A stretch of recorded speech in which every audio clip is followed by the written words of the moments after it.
Yes. Yes. Good morning, everybody. How are you doing this morning? You all saw the film. What did you think of Doctor Strange? By a round of applause.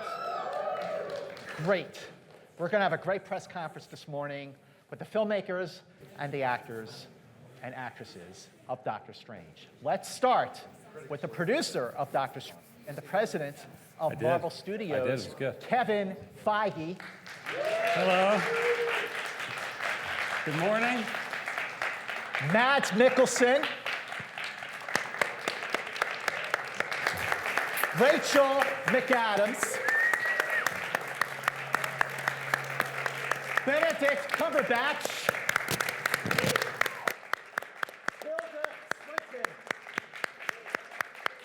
Benedict Wong. And the director of Doctor Strange, Scott Derrickson.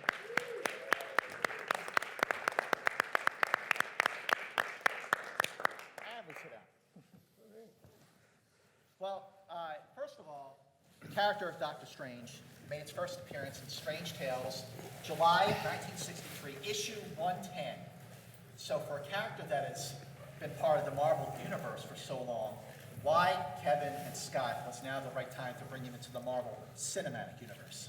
Well, it's something we've been talking about for many years, and sometimes things just work out. You know, timing often, particularly in the cinematic universe, works out well for us, and it'll be our 14th film within the MCU, and we always say we have to push the boundaries, we have to keep surprising people, we have to keep making them unique and different, and certainly this movie and this character fits all of that. And also tapping into other dimensions and tapping into sort of that supernatural realm of the Marvel comic universe is going to come in handy, you know, as we move forward throughout the cinematic universe. So the timing was perfect. Scott. I mean, Kevin's the one who greenlights the movie, so he's the official answer. I mean, I think that the comics, as a fan of the comics, growing up with the comics, Doctor Strange was, product of the 60s and was a big breath of fresh air into the world of comics at that time. And as a fan watching movies, I felt ready for some new, daring, weird left turns, you know, in the world of comic books and the MCU. I think Guardians of the Galaxy was that. And, you know, I was so pleasantly surprised when I saw how bold that movie was. So when I came in to meet on Doctor Strange, you know, my approach was, let's make this as weird in the MCU as the comic was in the comic book world in the 60s, and that's what we tried to do. Well, one of the things that you did push to make this movie was the start time. You know, when you see a film and you see an actor or an actress in a role, and you cannot imagine anyone else playing this character, you know you got the right person. And I feel like that is definitely the case with Benedict Cumberbatch as Stephen Strange and Doctor Strange. But what sort of changes did you make to make sure that you could make this movie with Benedict? Well, we moved the release schedule. Yeah, we pushed the whole thing. Yeah.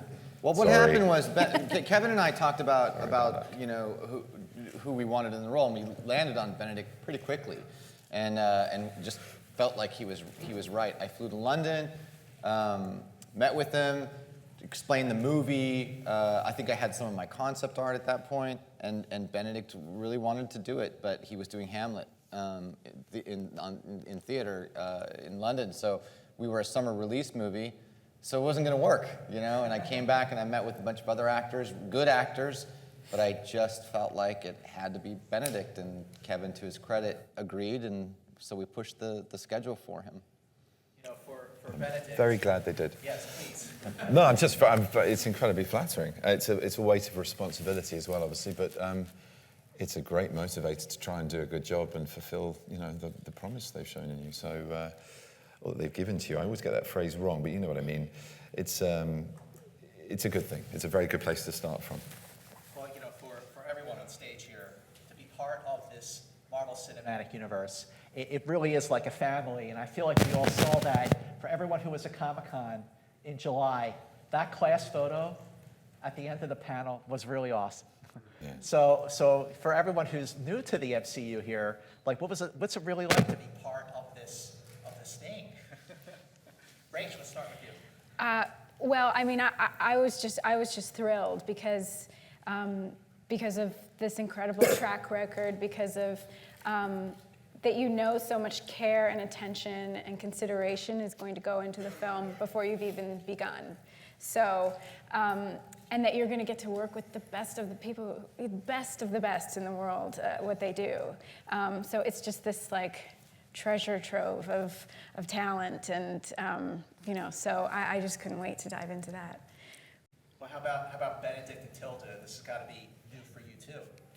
What do you think? I keep saying that it's a bit like being invited to join the circus. You get invited to be the bearded lady or the painted gentleman or something, and you may have a chance in the future to play with a clown or learn a bit of trapeze or work with the ponies, with the plumes. It's really, the reason that feels like a correct way to describe it is that everybody's so psyched. I mean, even the Sorcerer Supreme, Kevin Feige, is just the super fan of all super fans, and he's the master of the big top, and it just feels such a lucky break for everybody who's working in that circus top, don't you think? Yeah, absolutely. I mean, I'm so thrilled to be a part of this. I mean, growing up as a kid, I was always collecting Marvel comics and especially Spider-Man comics, and it's just lovely to see my investment as a child as the fruition in my adult life and Education. Yeah. So yeah, just a wonderful, wonderful time. Yeah. You know, Mads. Yeah. So the last 10 years, Mads Mikkelsen, let's see, James Bond, Star Wars Rogue One, Doctor Strange, the Marvel Cinematic Universe. Like, Right. you ever Yeah. touch yourself and go, look what I'm part of. Yeah, can only join these guys. For someone who grew up with the comic books, basically half of my life I was reading comic books, and the other half I was watching Bruce Lee. So when Scott was pitching this story for me, I think 10 minutes within the pitch, he said, and there's a lot of kung fu and flying stuff. I said, whoa, hold on, rewind. What bit? The kung fu bit. I'm on. Let's go. It's a childhood dream coming true. It's just amazing that you, at the age of 108, get the chance to fly around in orange He doesn't clothes. move like a 108-year-old, I can tell you that much. Yeah, in the evening I do. Yeah. So no, it was a dream coming true. I mean, it's something that as a kid you were looking at. It's like, obviously you would never dream about being up there, but you identified with the characters, right? So yeah, it's a big honor to be here. Well, now that we're more than 8 years into the MCU, it started with Iron Man in 2008. It's hard to believe it's been 8 years. So for Kevin and for Scott, what are the challenges to make these films fresh so they don't fall into a formula, they don't feel conventional, even by superhero standards? That could happen, but I feel like you really did succeed in making this fresh and different while still fun and fitting in with the MCU. But what were the challenges with that, Scott? I mean, the challenge was to try to make a movie that is as visually progressive by movie standards as the Ditko art was in the 60s. Our primary source of inspiration was the early Stan Lee, Steve Ditko comics, and that artwork is still progressive. You look at a lot of the panels in the comics, and that was our primary source of inspiration, and visual effects have just caught up to where we can do some of the things that we did in this movie. And I think that the trick of it was to not hold back and to push ourselves as far as possible to do original things with the set pieces. I remember in some of my early meetings saying that I felt like my goal was for every set piece in the movie to be the weirdest set piece in any other movie, but each one of them would be uniquely odd and unusual and refreshing. And that comes out of movie fandom more than anything else, because that's what I want to see. I want to see event movies that use visual effects, use visual effects sequences for more than just mass destruction, but get more creative with them and find new ways to do them and give me as an audience member some kind of visceral experience that's unique. Because the movies that do that are memorable and change, and change the way you feel about cinema in general. And I don't know if we achieved that, but it was certainly the goal to push ourselves into something new and something fresh, so that the audience would be genuinely surprised in moments and get their money's worth, you know? Yeah, I mean, like the special effects were definitely groundbreaking, and like, I mean, at the screening I went to on Tuesday night, everyone was like, wow. But the art from Steve Ditko's panels in the early comics still had like the circles around Doctor Strange's hands and all that, so I think you really had a good blend. But, you know, for Benedict, when you got all decked out with the cloak and just really saw yourself, looked in the mirror for the first time and saw yourself as Yeah. Doctor Strange, were you like, wow, this is cool? Yeah, I was sort of giddy like a child at Halloween. It was the first moment, really, properly. And Alex spotted it, our brilliant designer, who's done a few of these films, and she went, "Oh, you're having the superhero moment, aren't you?" And I went, "Yeah, I think I am." It really was the penny drop moment for me. You know, this film had lots of alluring qualities, lots of things that made me really want to go to it, and this character in particular, and in particular what Scott and Kevin were pitching to me as his trajectory, his origin story, and where he was going to lie within the Marvel Cinematic Universe. But the journey he goes on was sort of supremely important to me.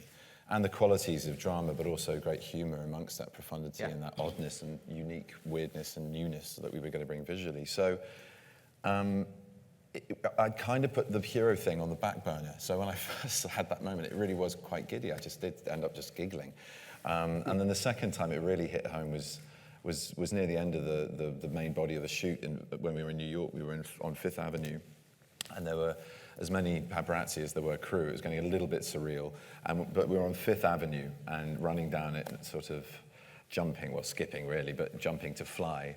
And there was the Empire State Building in the same eye line, and it was just a moment of magic to think that the men and women that first crafted these comics on the floors of some of that building and other buildings in that town. Didn't you go there I was into playing one Forbidden of those Planet, characters. or you went into a comic book I went into a store comic book there? store, which was the last day shooting in New York, and Scott was just like, "Dude, look, it's." I have the video on my phone. I've never sent it to anybody but Benedict. It was a spontaneous thing. He said, "There's a comic book store right there," and he was in full. Someone pointed out Dr. Strange. I said, "We have to go in," and he goes, "We shouldn't we?" I go, "I'll film it. It'll just be us." And we were getting ready to shoot. And I said, "Okay," and I put the camera on him, and then he said, "Okay." He introduced himself. He said, "Okay, I'm about to go into this comic book store," and I followed him in. And in character. The people who were there couldn't believe it was Doctor Strange. He just walked Did you in. buy a Doctor And he bought a Strange? couple Doctor Strange comics. No, I didn't have any money, so I didn't buy any comics. But I offered my services. I said, "Look, if the film doesn't work out, I'll come and stack the shelves for you." That's right. Might be a bit heartbreaking, like, "Oh, Doctor Strange, issue number 5. Oh, God. Yeah, I remember the comic book store owner said that'd be fine, but you had to keep your American accent. That's if right. You were going to yeah. work there. Which would have probably amused him as much as anything Yeah. else. But yeah, no, it was a magic moment. No pun intended. It was very special and utterly, like a lot of things in this film, very sort of not searched for. They came about for the right reasons. It really was the last place we were starting, the last shot of running away from Mads Chilson, and there was that comic book store. It was incredible. Okay, I just want to speak for everyone in this room. Will you please post that? The CCTV footage has already been posted. I'm sure of that. Yeah, but I'm somebody talking made- about the actual spontaneous. Your one, yeah. Can I post it? I'm asking. No, that's From a no. everybody. That's enough. That's Benedict for no. Oh, no, was it? No, I thought it was Kevin for no. I was just looking at you. Okay. I say yes. But saying no. Okay. I'll post it for Mads. Let's open it up to the audience here. Who wants to start with the first question? Debbie, you go first. You, Debbie. Do we have mics? Yes, we do. I had to ask that for Michael. So, congratulations, all of you. It is a visual stunner. It is a story stunner. One of the best origin stories that I have seen in MCU. So kudos to you, Scott, to Cargill, and to you, Kevin, for putting all that together. Something that I found very striking, very elegant about the film is the hand choreography in conjunction with the visual effects. For the two Benedicts, Tilda and Mads, can you talk about that hand choreography and the elegance and the precision of it that was required in order to meld with the VFX? Well, that hand choreography is a thing called tutting. We had a proper master working with us for weeks, I would say. I mean, just as much as learning martial arts, we were learning how to tut with J-Funk, who is somewhere here possibly, but if he's not, you should go on YouTube and look for J Funk, because he really knows how to do it. And It's he's got extraordinary, yeah. properly magic fingers, like, you know, not like our fingers, like real non-CGI fingers. And he taught us a series of extraordinary, very precise movements, which have to be super precise, because if you're going to go like that, you have to be at a certain point where the line is going to be drawn between your fingers, and you can't, of course, be in front of your face, which was always my issue. I was always going in front of my face with it. And then you have to be exactly the right width so that you're in the frame. And it was super precise and kind of hairy, but really good fun. And can we all do it now? Possibly not. Possibly not. I'm the They're not- lower league of hand. You're not at the, He didn't do very. More or less Yeah, not. he didn't have to do much. No, not yet, maybe. it was really you. You I need to practice in front of a mirror first. Yes, we need to and practice in maybe- front of a mirror and J Funk, but yeah, it was a. Yeah. It was a You're right about. It was a great she's right skill about to learn, blocking though. her face. Though here's half of my direction to Tilda was her doing things like this and saying, "Great, Tilda, just lower, lower, so I can see your face. Lower, okay." But she was brilliant. I mean, she's being very humble about it. She was incredibly good at it, and also because she was instructing Strange at the same time. I mean, there was some quite heavy dialogue going on while she was, you know, drawing a mandala and punching energy and doing very delicate stuff. You did runes with brushes and all sorts of magic stuff. But which it's was such brilliant to fun watch. because you have these extraordinary visual effects directors saying, by the way, this is going to look like this, and they'll show you one shot, and you'll go, it's going to look like that? And they say, yeah, trust us, it will. And then you kind of forget that. And then if you're lucky enough, as I have, to have seen the film and seen what they did with it, it's beyond anything they warned us it was going to be. And that's kind of why we look fairly relaxed about it, because we had no idea. I think if we'd known it was going to be so awesome, we would have been like this. Who's next? Right over here, front. Mads, you've played in Bond film, you played Hannibal, so you've done these really kind of iconic villainous characters who were really relished their villainy, so to speak. But here you play a character who, from his perspective, he's the hero, he's going to save the world, and even when he kills people, and that's kind of a sign of his villainy, it's not really that different from some of the good guys who are saying, yes, we have to kill, but it's to save the world for a greater good. Can you talk a little bit about approaching a villainous role that, I mean, when you did it, did you kind of come into it just thinking, I'm going to play this character as the hero, as far as he thinks it's a story about him, like trying to save the world, the rest of them are the villains? Well, I always play all characters as a hero. I mean, I think we have to look at it that way. The key to any good villain, which I think was very clear from the beginning in this script, is that they have a point. It's not completely crazy what they're saying. There is a point. Even in Doctor Strange's eyes, he does believe I have a point. Even though it's for a fraction, it's there. And I think that's the key for a good villain. You have to have something the audience identify with. So he doesn't just go ballistic and say, I'm going to take over the world, and because I can. It's fun. You know, no, it's the reason, you know. Eternal life. Doesn't it make sense? You know, and what's he thinking about up there? Honestly, just placing us here for a fraction of time doesn't make sense. So I'm onto something, and I think all good villains should be there. And then obviously it's in the script, and Scott was on that page. And so we tried to make him a man who believes in what he's talking about, a little like, yeah, a demagogue, Jonestown, whatever he's called, right? Somebody who believes utterly in every word he says.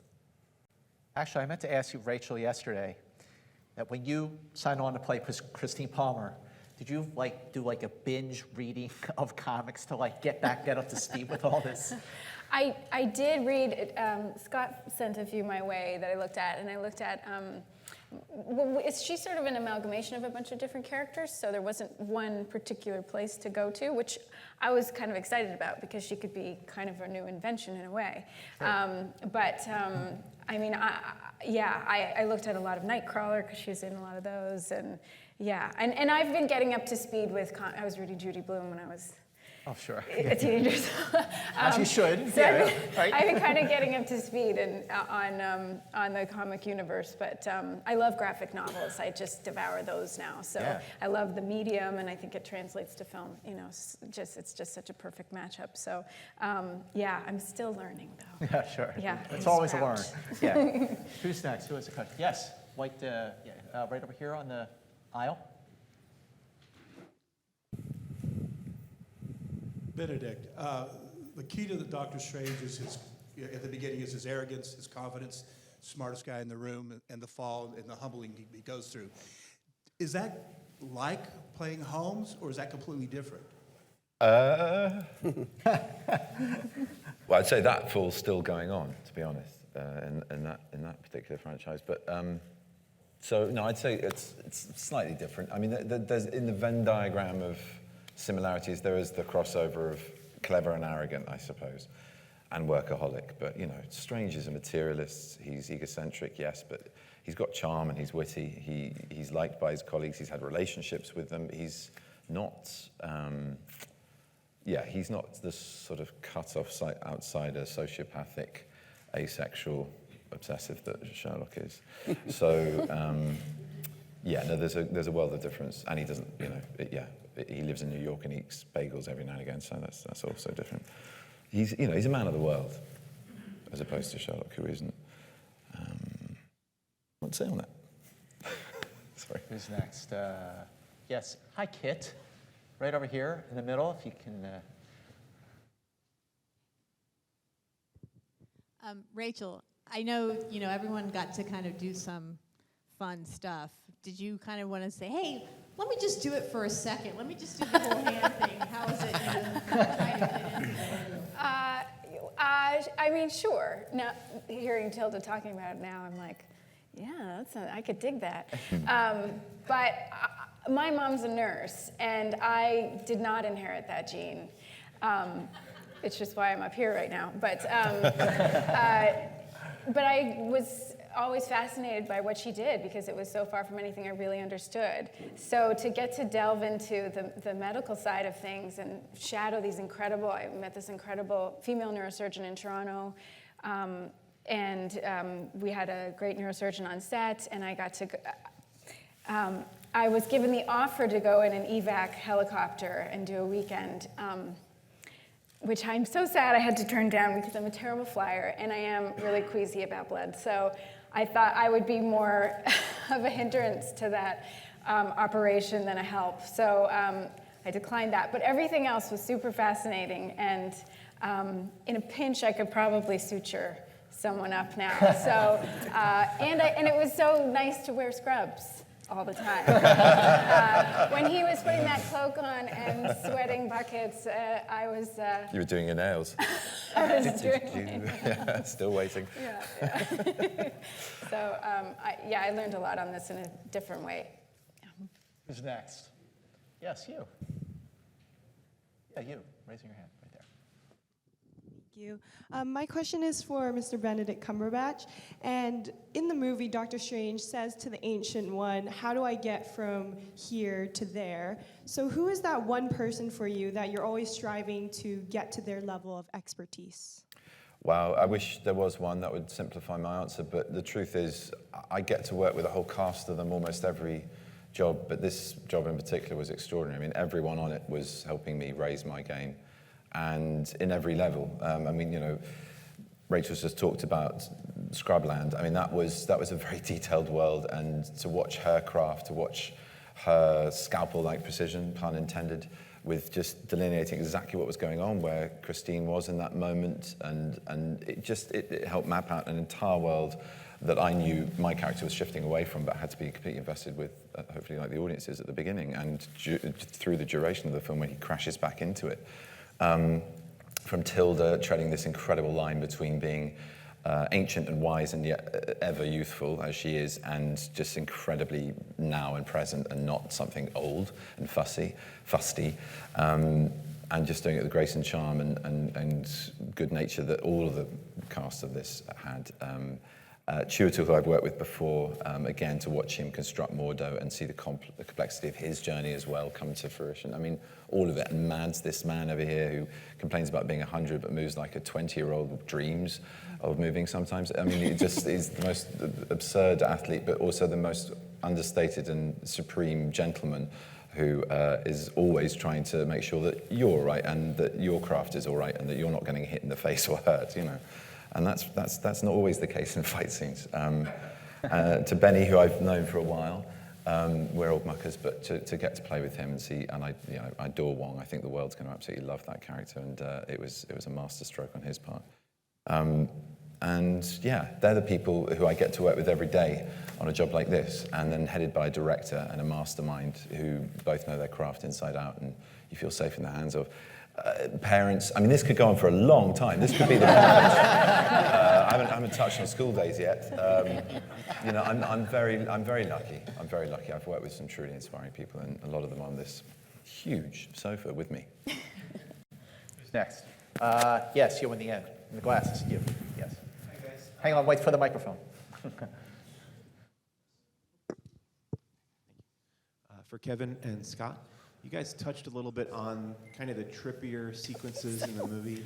I'm just very curious if you could talk a little bit more about how those were developed and designed, and if there was ever a point where you thought, oh, this might be a little bit too far, maybe we should back off a little bit on that. I think there were a lot of those points, but we just kept pushing forward, and our amazing effects team led by Steph Soretti did a great job, and Scott was in there right to the bitter end, till about 12:30 a.m.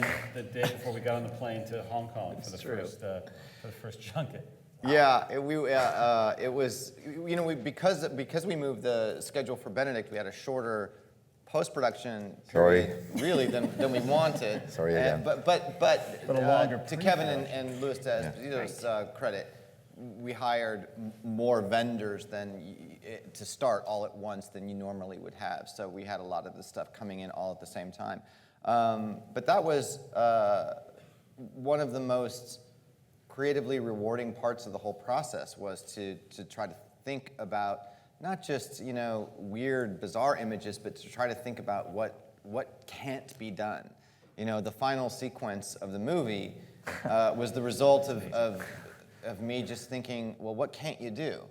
And this idea of a fight scene going forward while a city's undestroyed backwards. Well, you can't, that's impossible. Okay, great, let's do it. And so we designed the scene and storyboard, I'd storyboard out things and then work with the previs team and get it all down and how it looked, and then we figured out how to make it.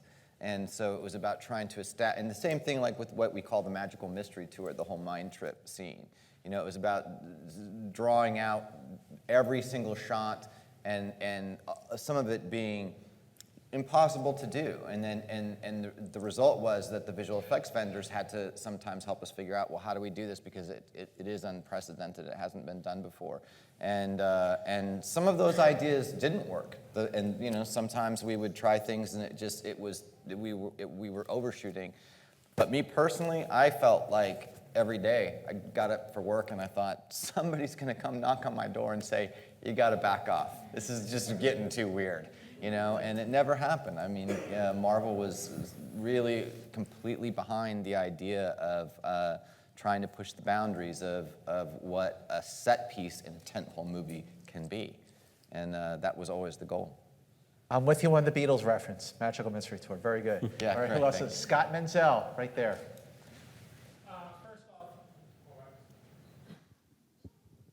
First off, I have to say that out of every Marvel movie so far, this is the best cast, hands down. You guys all killed it, so you should know that. And Scott, amazing direction. Yay. And this question is directed for Benedict. In the comic book, there's a arc about the Illuminati. Will that be making a presence in any of the future films in the MCU? Kevin Feige. He is the real Sorcerer Supreme, so that I really would pass that question over to him. It's not mine to answer. Well, what's fun about the Illuminati, right, are certain characters interacting with other certain characters. So I don't know about that particular storyline, but certainly some of those characters you will see together on screen. in the next Avengers film. Is what I was going to say. Okay, got time for a couple more. Yeah, right here in the front. Yes. In the 60s, these ideas of alternative universe and open your mind was very strong, and groups like the Beatles were there. So I would like to ask you, Benedict and Tilda and Rachel, the actors who wants to answer this, but about which relation you see in this world to the themes that happened in the 60s. You prove it in the movie, but about this thing about open your mind and think about open your imagination and mind. Well, I wouldn't say that the 60s had it all. I would say, if anything, maybe more than ever, we need to concentrate on opening our minds, and in particular to knowing that our minds are ours to have some kind of perspective on.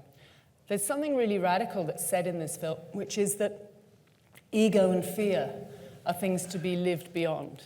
And let's face it, this is a hot topic. We really, really need people to remind us right now that ego and fear are not necessarily the only option we can live through. So I would say, yeah, the 60s comes around again, but more and stronger. And this is such a modern film for that reason. And I would say that's the reason why it's perfect that it's made now, because the time is really ripe for it. Last question. Oh, go ahead. No. I think I would completely, utterly, condone what you said. It's about mindfulness in a sense. I think that's the common derivative which has carried through. Culturally, we're still referencing that era. We always will. It was a very strong moment in all culture, in all pop and music. But I think you have to reinvent the wheel slightly. You can't just replicate it. This is a film for now. But I think, like Tilda was saying, the strongest message is the idea that you, with your mind, have the power to change your reality. And that's a great, wonderful, freeing, egoless message. And also, you do that with the idea of doing it for the good of others, and you're onto a very, very good thing, as Doctor Strange gets to by the end of the film. Last question is this. The end of the film says Doctor Strange will return. Looks like James Bond, right? So where will Doctor Strange go with the Doctor Strange series, but also within the MCU, other films, Avengers, and so on? Well, I mean, just taking one step at a time, Benedict puts on the cloak again early next year in Avengers Infinity War. Scott? That's all I know. Benedict, how long do you see yourself wanting to play Stephen Strange? Oh, well, let's get this film out first. I love these. Yeah, one of the things of mindfulness is being present now. And I just want to enjoy today. I really, really do. That we're bringing this film to the world properly for the first time. This is the world premiere in its rightful hometown, and I'm so excited about it. I haven't seen the film yet. And if I don't have too many of these or get a proper nap, I will be just glued to my seat. I know I can't wait. Can't wait to share this moment. You're going to love it. You're all going to love it. I thought you said, is that a latte? It is a latte, yes. Scott, Benedict, Tilda, Benedict, Rachel, Mads, Kevin, thank you so much. Thank you, Scott. Thank you. Thank you very much. Thanks, guys. Thanks, brother. See you tonight. I'll see you tonight, my friend. Okay, see you Thank then. you. Okay, thank you. Thank you. See you tonight. Mads, all the best. Thanks, Bye. Scott. I'll see you tonight. I'll see you tonight. I was surprised. I thought it said Caecilius will return at the end of the film. I think that's Benedict's. Benny's. Didn't we agree on that? Thanks, my friend. I appreciate it. Benedict, didn't we agree on the film was ending with Go. Caecilius will